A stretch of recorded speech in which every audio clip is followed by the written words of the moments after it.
What's up, dudes and dudettes? My name's Scythe, and today we are going to be, listen to my coffee voice, excuse me if I cough during the video, I'm very sick. Today we're going to be doing a PvP tutorial video, and we're going to be using a map designed by yours truly, as well as a bunch of the other beautiful officers of Team Pixel 1. So anyways, ladies and gentlemen, the way that PvP actually works is, first of all, you have to create a PvP biome, which of course you go and create at a world spring in a club. We'll actually go to Team Pixel 2 just so we can look at that right now, because I almost overlooked that.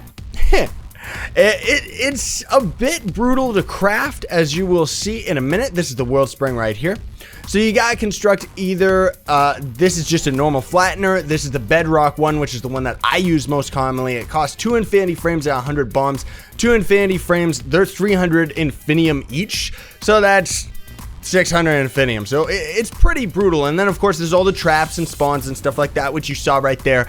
We're not gonna really be going over most of that stuff so much as just how you design a map and how you actually play it and how PvP works. So before we get started, one of the most common questions that I always get is people asking, and I didn't know about this myself, how you exactly end up getting the PvP battle chest. So the way that that works is you're gonna open up this menu, go to the battle tab right here. We're battle level 15. We got 1, 2, 3 factor.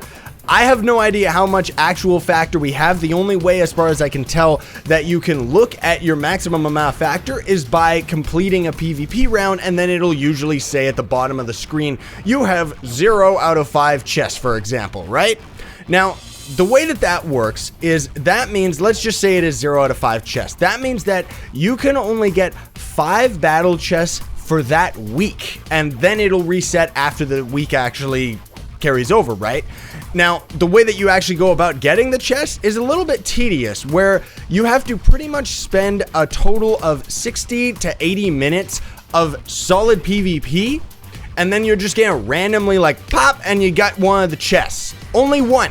So that's like 60 to 80 minutes times whatever. So if you have 5 chests, I guess that would be like 5 hours of solid PvP. So you're gonna notice a lot of people, especially in the hub PvP, they just go into the portal and they just go AFK and just watch movies and stuff. Now anyway, that's how the chests work. The way that testing works, which we will do that in a minute, first we're gonna talk about PvP itself. So this right here is a spawner. From what I can tell is, if you put the arrow on the right, that means that the characters that spawn here are going to be facing out that way. So the arrow is always on the right hand. Up here, you're going to notice this is the flag capture point. That's what that little icon is. So this is where you grab it for the pinata side if you are on the Dragon Kigurumi side. Because, like I said, we're going to use our own map as an example.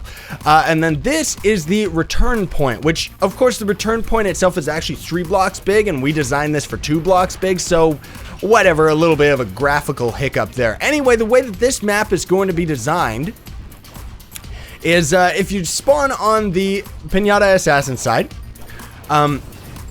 that's how those work, is the flags right there. Excuse me, I'm really stuffed up right now. I'm on like all kinds of medicine because of this sickness, just so I can record.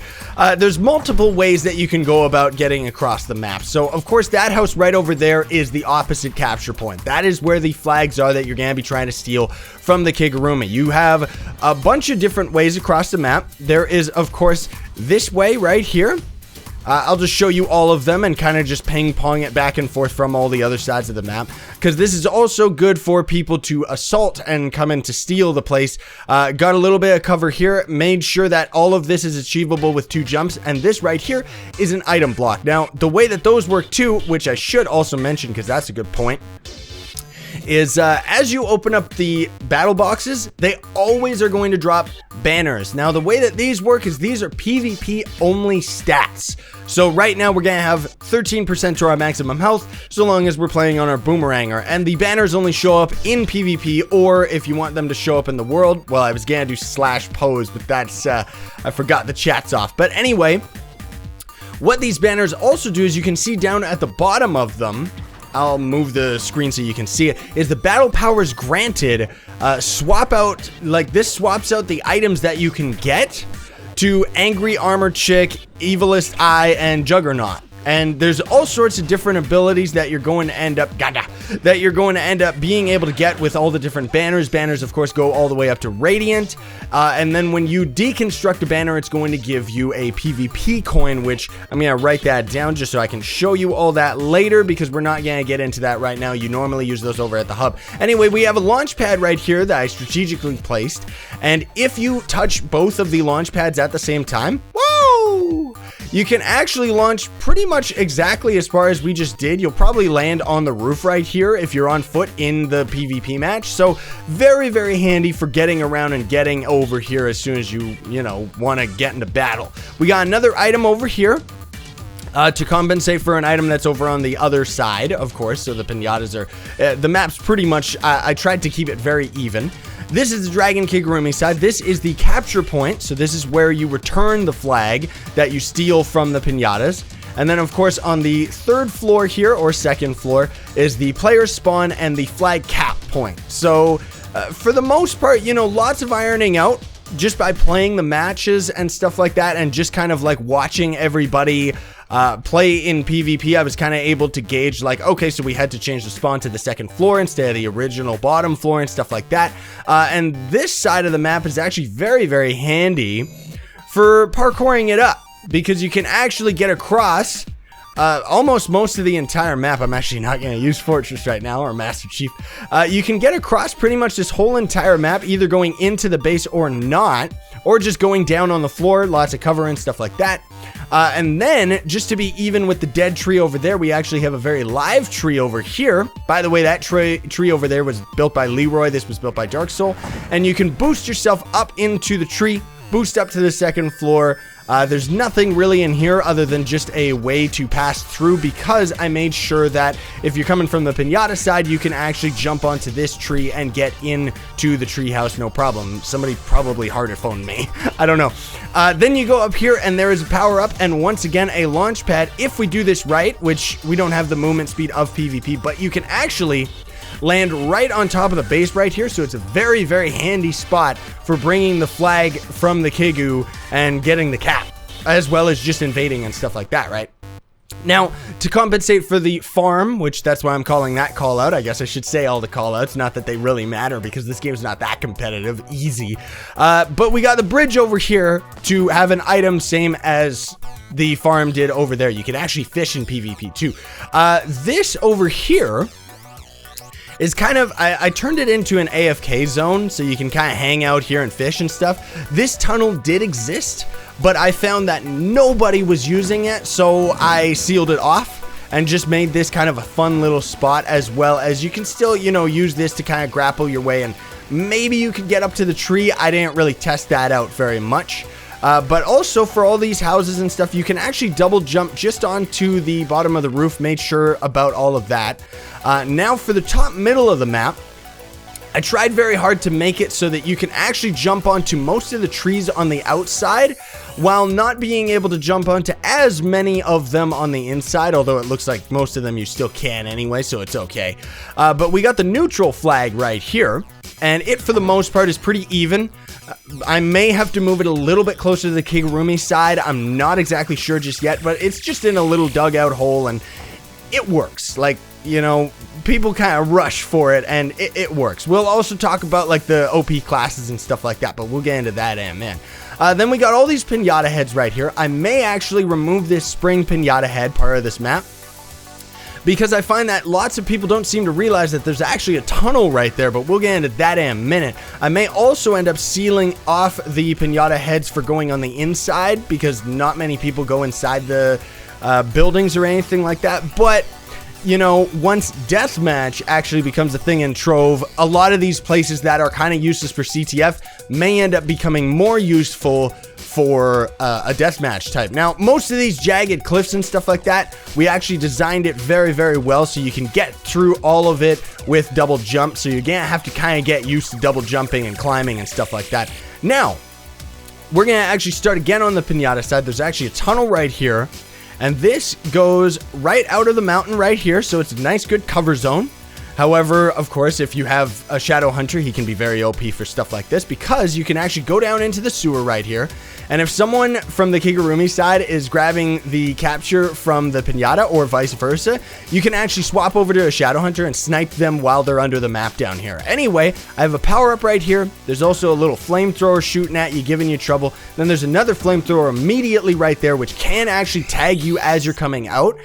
The way that you're gonna know where you're going is I have like the blue indicator is for the blue flag, which is the Pinata. Red indicator is for the Kigurumi. And of course, this is the other side of the tunnel that I ended up sealing off. And then, because we have a item right there in the sewer, we actually have one right here for the Kigurumi, and you're gonna have to be very, very careful, because as you are on the map, like the way that PvP maps work is it's just the biome itself. So this right here, this lava is actually right on top of the bedrock, so we can't deconstruct it or anything like that. But once the map is actually on, if you fall right here, there is not a big, excuse me, there is not a stream of lava or anything. You're just gonna fall outside of the map. So this is a deadly area if, well, I guess if you lag and stuff like that. We also got a little bit of a secret right here, just an Easter egg with a little space bear hanging out. There's also another secret over by Dark Souls tree, which we'll show that in, man. Anyway, you come over here, and here is the milk bar for hanging out. And of course, we've got George Washington, the leader of the Dragon Kigurumis. That's an actual really, really old joke to do with the hot dogs. And we got a toilet seat hidden in the corner. This area is just for coolness. Otherwise, you're gonna climb right up these stairs, and here is the Kigurumi capture point. So, fairly even the map is. Yes, it is. I also, by the way, have these launch pads right here, so you can kind of jump up to the second floor, no problem, if you're trying to capture it and having a little bit of trouble getting up to the floor right here, like this. Also, as far as the classes that you're going to want to play as, you're going to want to definitely play as the top contenders for PvP is the Lunar Lancer. Has the fastest movement speed, so he's really, really good for getting a capture. Neon Ninja is actually extremely fast. If you do his right click and just backpedal and backflip over to the other side of the map, no problem. Boomeranger is actually really, really good so long as you throw his pot, like his ultimate, and it hits the enemy. Then it actually does mega damage. Ice Sage is just OP. It's just broken, like straight up. It doesn't even work, like seriously. So you know what? We're actually gonna go to the hub real quick so I can show you all the coins that I was talking about. Then you can kind of just experiment with the classes and stuff like that. The Ice Sage is the only one that's really, really broken and kind of needs a nerf. Otherwise, everything else works just fine. Now, anyway, this is the Battle Broker. This is where you bring the coins that you get from breaking battle banners. So you see 50, 60, 70, 80, 90. So you're going to need a total of 90 battle banners deconstructed for the coins just so you can get all of this stuff. It's crazy, man. Like, seriously. Also, the other thing too I got to mention is as you are designing a map, you technically can have PvP in normal biomes, but the generation is very, very weird. So what you're gonna end up doing when you are constructing your map, I finally figured out that the survey tool is pretty much like a save tool. That's actually what we have down here on our hotbar, which of course again you construct at the world spring. So as we use this is actually showing us everything that is a part of the PvP map. And it is also saving it. So if you actually, like if I would add a block right here and I wouldn't use the survey tool before we go into the portal, that block would probably not show up in the match until I came out and used the survey tool to try and save it again. So now, just for kicks, ladies and gentlemen, let's see. Hopefully we're going to be able to start a match right here, because another thing I do got to mention is these portals are actually very, very broken, because unfortunately they don't always throw us into the same match. So it'll be like based on when you log in, based on just waiting a certain amount of time and stuff like that. You can actually get very, very unlucky and have it where you're waiting for 9 minutes or for 9 players to fill the slots, and then somebody else might be in a different instance waiting for only 2 people. So if only you could all join each other. Anyway, we're on the Pinata side, so let's play some PvP just for kicks. It's gonna be a longer episode today, ladies and gentlemen. But as you can see, I know my map, and it seems that nobody else does. So hopefully this video is really going to help you out in discovering and knowing how our map actually works. Because there's quite a few other things that I do, like there's a couple other PvP maps I do want to design. And Also, the way that you tell Lunar Lancer's stun attack is very, very good. You want to use that all the time. The way that you tell what team you're on is that little glow underneath our feet. I wish that there was a little bit of a glow around our character. That's one of the weirdest power-ups I've ever seen. Whoa, thanks for the boost, Buster.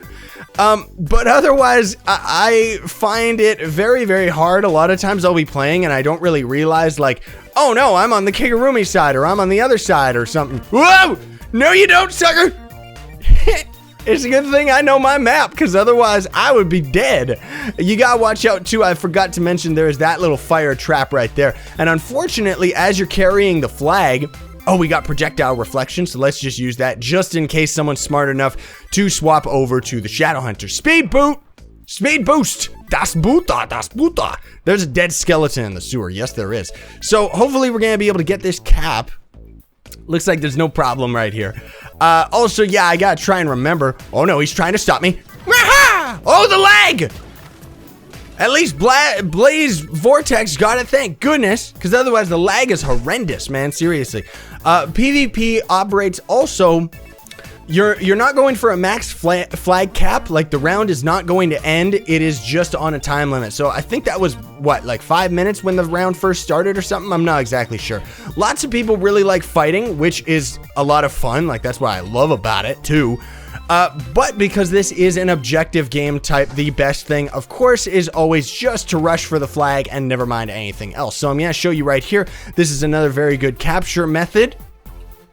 This is how I try to get out of here anyway, is I always end up climbing all the way around over here because the buildings give us a lot of cover, plus they have us jumping around a lot, so nobody really ends up shooting us with that many projectiles. And yes, we got it lucky enough. Good. Okay. And as you saw right there, the launch worked flawlessly. Nobody seems to realize that that is where the pinata flag is. So, oh my goodness. Some of the other classes too have actually been beefed up quite a bit. But wrecked by Spooderman. That was awesome. You gotta get very, very lucky with some of the classes. Also, I think once the Chloromancer comes in and there's actually a class that's gonna be able to heal, that might help out quite a bit. Oh! I got wrecked! Snoozer! You crazy person. I myself personally don't really like playing that much as the ranged classes.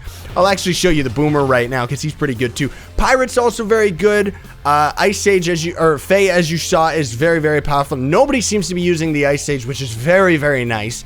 Because straight up, like, the Ice Sage isn't even fun to play against.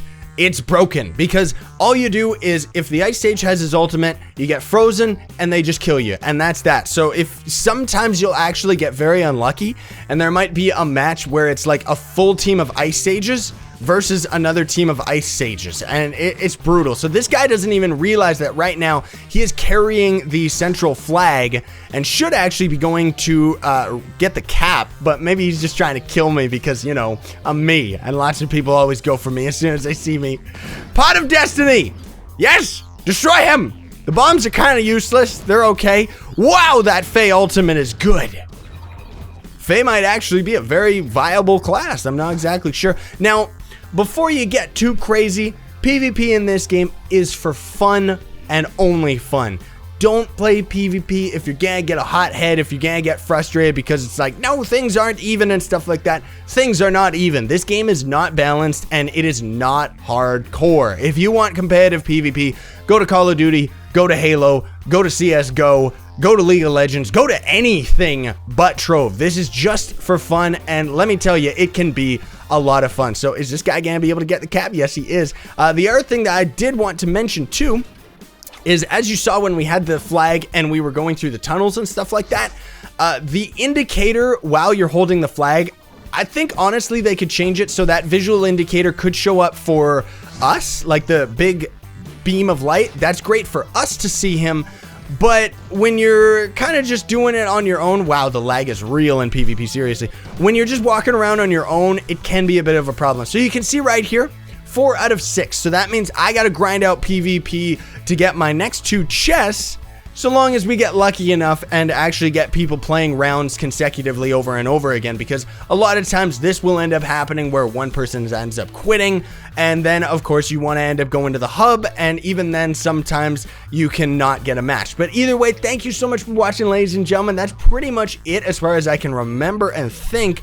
The other thing too that I do want to mention, just before I forget, is if you're sitting in a round like this and there's not enough players, if you are the master of like your club or guild or whatever you want to call it, you can actually type /test-arena while you're waiting, and it'll just force the match to start. But you don't end up getting any rewards. So that's the cool thing, is that we are actually still getting rewards for grinding out these matches, which of course makes sense because these matches are timed and they're not like based on kills or based on like flag caps or points or anything like that, because if they were, unfortunately, you probably wouldn't be able to you know, get, like, so many people would just exploit it and stuff like that. Now, I think that's everything. So thanks so much for watching, ladies and gentlemen. If you got any questions, of course, I'll answer them in game. I read all my comments on YouTube, but there is way too many for me to keep up with them all. So if you don't get a reply to something specific, that's why. Either way, thanks so much for watching. I hope you found this video helpful. If you did, I would very much appreciate if you would Hadouken the like button,